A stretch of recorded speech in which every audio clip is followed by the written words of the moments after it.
So hi friends, আজকে জামাই ষষ্ঠী সকাল।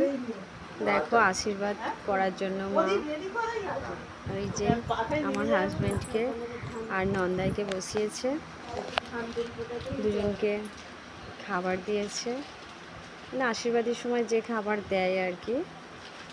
এরপর পরে অন্য টিফিন আছে, এখন এগুলো দিয়ে আমাদের আশীর্বাদই করতে হয়।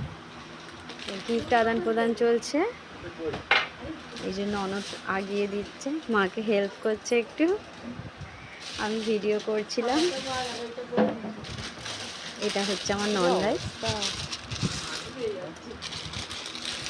মাকে গিফট দিল। থ্যাংক ইউ, আপাতত থাক। দেখো এবার হচ্ছে প্রণাম করার পালা, তো প্রণাম করছে, আশীর্বাদই করলো।